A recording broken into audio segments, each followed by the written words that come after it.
안녕하세요, 미진의 집입니다. 오늘은 우리 채널에서 가장 많이 다뤘던 종목 중 하나죠. 알리바바에 대한 업데이트 내용을 다뤄보고자 합니다. 사실 다들 아시는 것처럼 지금 금리 인상 이슈가 대두되면서 많은 성장주들이 큰 폭으로 빠지고 있습니다. 저희 구독자님들 중 많은 분들이 댓글이나 이메일로 관련 문의를 주시는데요. 그래서 저도 제가 투자하고 있는 이 성장주들에 대한 투자 아이디어를 다시 점검할 겸 이 기업들의 최근 실적을 보면서 투자 아이디어를 업데이트하는 내용을 공유 드리고자 합니다. 저번에 차지포인트와 MP머티리얼즈는 업데이트를 한 번씩 했었는데요. 오늘은 알리바바를 한번 다뤄보고자 합니다. 자, 알리바바의 2021년 주가 수익률입니다. 보시는 것처럼 마이너스 9.96%, 즉 올해 마이너스 투자 수익률을 보이고 있습니다. 지금 많은 성장주들이 그런 것처럼 말이죠. 그런데 조금 의아했던 점이 2021년 1분기 실적을 발표한 날 주가가 크게 빠졌다는 겁니다. 그래서 실적이 얼마나 안 좋았길래 주가가 이렇게 빠지지? 라는 의문이 들었습니다. 그래서 알리바바의 최근 분기 실적을 자세히 한번 들여다봤습니다. 먼저 매출은 1874억 위안으로 전년 동기 대비 63.9%나 증가했습니다. 이는 컨센서스를 67.3억 위안 상회하는 수치였습니다. 아주 훌륭한 수치죠. EPS는 non-GAAP 기준으로 10.32 위안을 기록했는데요. 이는 전년 동기 대비 12% 증가한 수치입니다. 다만 GAAP 기준은 EPS는 마이너스 1.99 위안, 즉 손실을 기록했는데 근본 중국 당국으로부터 부과된 반독점 규제 과징금이 반영된 영향 때문입니다.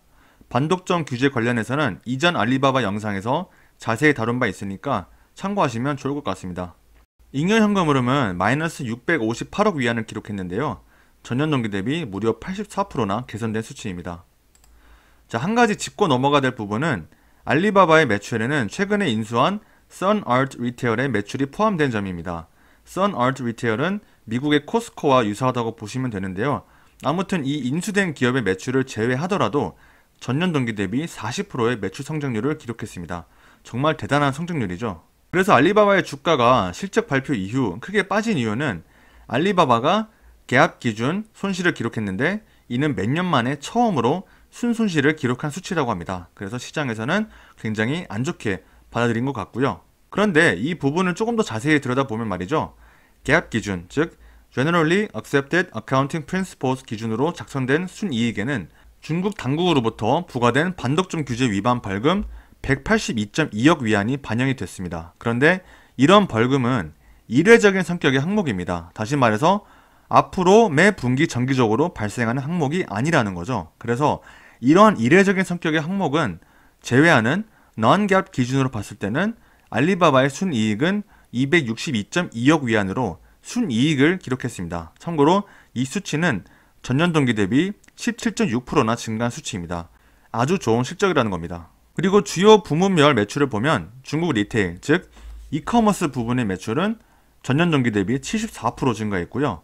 글로벌 리테일 부문의 매출은 전년 동기 대비 77% 증가했습니다. 그리고 클라우드 부문의 매출은 37%나 증가했죠. 다시 말해서 주요 부문별로 봤을 때도 상당히 좋은 실적을 거뒀다는 겁니다. 전체 매출을 보면 분기별로 조금씩 등락이 있긴 하지만요.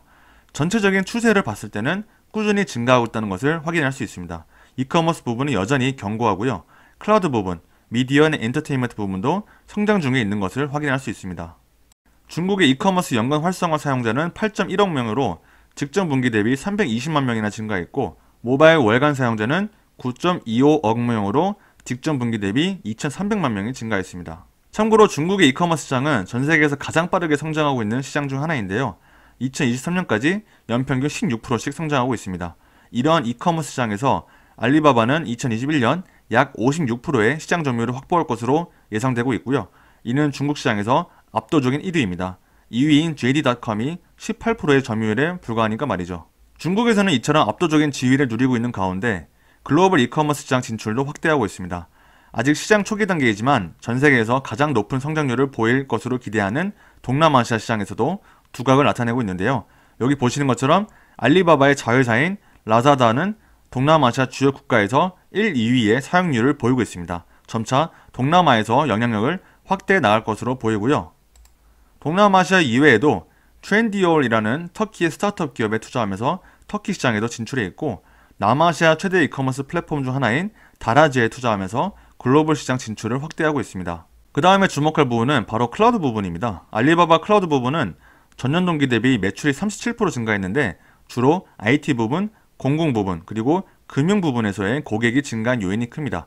작년 대비 매출 성장률이 둔화된 가장 큰 이유는 IT 산업에서의 가장 큰 비중을 차지하는 고객이 이탈했기 때문이라고 합니다. 이 고객사는 중국 외 글로벌 부분에서의 알리바바 클라우드 서비스를 사용해왔지만 알리바바의 서비스와는 무관한 외적인 이유로 알리바바와의 거래를 중단하기로 결정했다고 합니다. 제 추측으로는 미중 무역 관계 등 정치적 이슈가 작용해서 알리바바의 클라우드 서비스를 종료한 게 아닌가라는 생각이 들고요. 아무튼 이러한 이유로 알리바바 클라우드 부분의 매출 증가세가 둔화되었지만 알리바바는 앞으로 여러 산업과 다양한 고객사를 더욱 분산시킬 것이라고 밝혔고요. 그리고 최대 고객사 중 한 명이 이탈했음에도 불구하고 37%나 증가했다는 것은 정말 대단한 실적이라고 생각합니다. 현재 알리바바는 중국의 클라우드 시장 내 40.1%의 점유율로 1위, 전 세계 클라우드 시장에서는 점유율 9.1%로 3위를 가져가고 있습니다. 3년 연속 글로벌 IaaS 시장 3위이고요. 아시아 태평양 지역에서는 굳건하게 1위를 가져가고 있습니다. 그리고 알리바바는 향후 중국 외 글로벌 지역으로 진출을 확대할 것으로 기대하고 있는데요. 그러면서 아마존의 AWS, 마이크로소프트의 아주어와 직접적인 경쟁을 할 것으로 기대하고 있고요. 한 가지 정말 강조하고 싶은 부분은 중국의 클라우드 시장은 아직은 미국 대비 비교적 초기 수준이라는 겁니다. 상대적으로 더 초기의 시장인 만큼 성장률이 더 클 것이라고 기대할 수 있는데 이러한 시장에서 압도적인 1위를 가져가고 있다는 것은 정말 고무적인 일입니다. 그리고 이전 영상에서도 여러 차례 다뤘었지만 결제 시장에서도 압도적인 지위를 가져가고 있습니다. 중국 내 87%가 알리페이를 쓴다고 밝혔는데요. 87%면 우리나라의 카카오페이나 네이버페이보다도 훨씬 월등한 수준이라고 보여집니다. 말 그대로 국민페이죠. 그리고 제가 제일 중요하게 생각하는 것 중 하나인 현금 및 현금성 자산인데요. 현재 기준 약 500억 달러인데 총 차입인 225억 달러의 2배 이상의 규모입니다. 아주 건강한 유동성을 보유했다고 볼 수 있습니다. 그리고 잉여 현금흐름 같은 경우에는 전년 동기 대비 32%나 증가했습니다. 자, 실적이 이렇게 상당히 잘 나왔는데요. 그럼 현재 밸류에이션은 어떨까요? 우선 주요 국내외 경쟁사와 비교했을 때 여전히 아주 매력적인 밸류에이션을 보이고 있습니다. 핀도더, JD.com, 메르카도 리브레, 아마존, 알파벳 등 국내외 경쟁사와 PER, PEG 기준으로 봤을 때 아주 매력적인 밸류에이션입니다. 특히 PEG가 1이 안 된다는 것은 정말 믿기 힘든 수치입니다. 이렇다 보니 월가 애널리스트들도 알리바바에 대해서 굉장히 불리시한데요.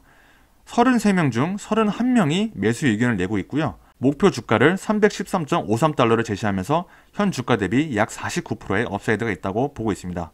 미준의 집의 밸류에이션입니다. 저는 알리바바가 향후 15%에서 20%의 성장률을 보일 것으로 보고 있고 10%의 안전마진을 적용해서 정말 보수적으로 263.74달러의 목표 주가를 보고 있고요. 조금 더 불리시한 케이스로는 목표 주가를 375.07달러로 보고 있습니다. 다시 말해서 현 주가 대비 최소 25% 이상의 업사이드가 있다고 보고 있는 것이죠. 참고로 현재 주가는 2018년 수준으로 회귀했는데요. 이는 더욱 좋은 기업을 똑같은 가격에 매수할 수 있는 기회라는 겁니다. 코로나 이전의 알리바바는 매출이 600에서 700억 달러 사이였고요. 프리캐시 플로우가 170억 달러를 기록했었는데 코로나 이후 현재 알리바바는 매출 1090억 달러 그리고 프리캐시 플로우 270억 달러를 보이고 있습니다. 그런데도 주가는 똑같습니다. 그러니까 훨씬 더 성장한 기업을 같은 가격에 매수할 수 있다는 것은 개인적으로 정말 큰 기회라고 보고 있습니다. 그래서 간단하게 정리하자면 알리바바의 실적이 개선되고 있는가? Yes. 그리고 알리바바는 여전히 성장하고 있는가? Yes. 알리바바가 속한 산업과 시장이 성장하고 있는가? Yes.